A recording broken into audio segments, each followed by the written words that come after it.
Hi, this is Erling with Travel Trail Sail, and this is your state park news for May 2023.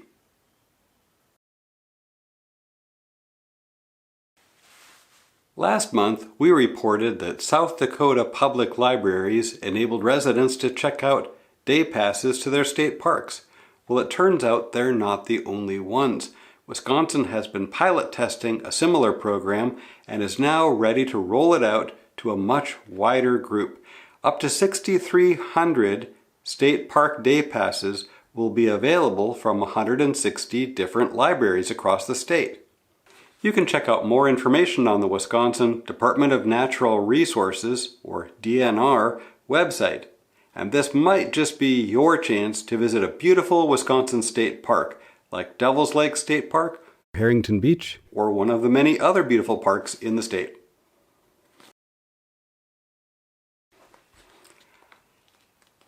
On April 22nd, Lake Bemidji State Park celebrated its 100th anniversary. Can you believe it? 100 years of Lake Bemidji State Park.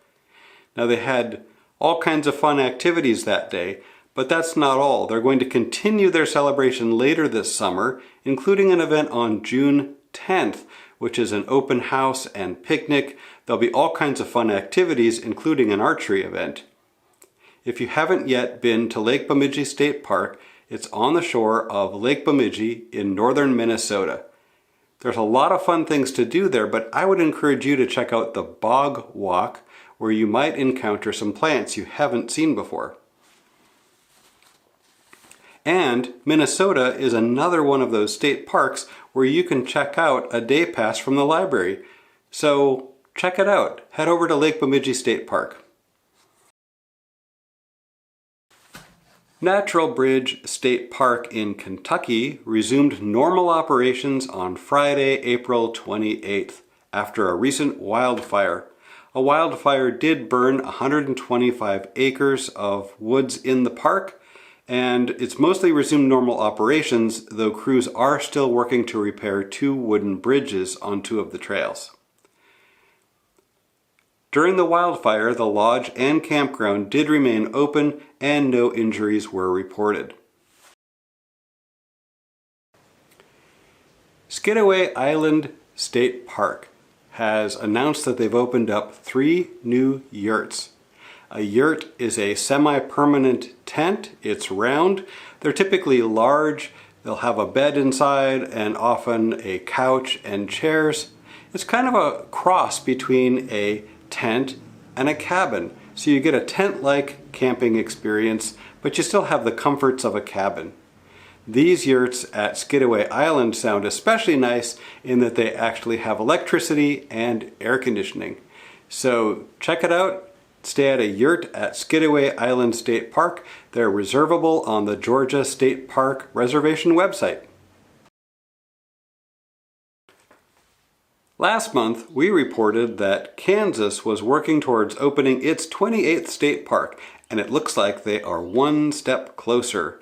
Governor Laura Kelly recently signed the bill establishing Lehigh-Portland State Park in Allen County, Kansas. Now, this area already has several miles of hiking trails and a 300-foot deep cave. Can't wait to hear more details on this. As we learn more, we'll be sure to keep you posted. There have been some interesting development proposals for state parks.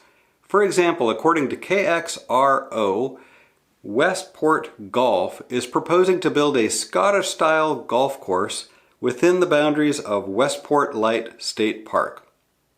This park is approximately 600 acres and resulted from the combination of 2 earlier state parks, West Haven State Park and Westport Light State Park. People interested in commenting on this development proposal are invited to a community forum May 2nd in Westport, Washington. In West Virginia, there have been several proposals to build a private campground within Capicon Resort State Park. These proposals range from a 50-site campground all the way up to 250 sites. This comes after the West Virginia legislature passed last year a bill that allows for private developments within state parks. Now there have been some concerns from residents in the area over these developments, and they're currently on hold. Interesting news coming out of the Hawaii state parks.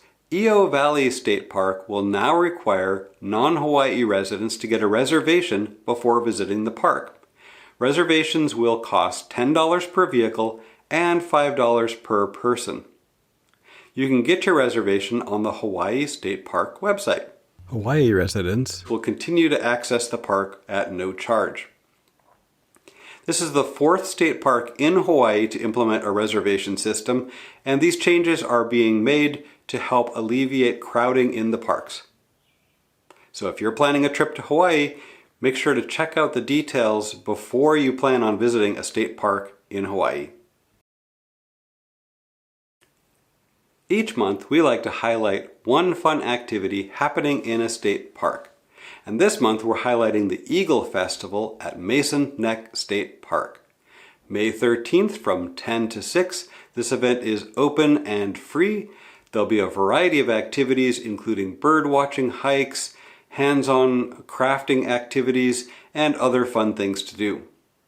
Now, Mason Neck is located in Northern Virginia, just south of the Washington, D.C. area. You should check out the Virginia State Park website for more details. That's our state park news for May 2023. We hope you found it interesting and helpful. If you have something happening in a state park near you, please let us know by leaving a comment. We'd love to hear all about it. Thanks for stopping by, and we hope to see you again real soon.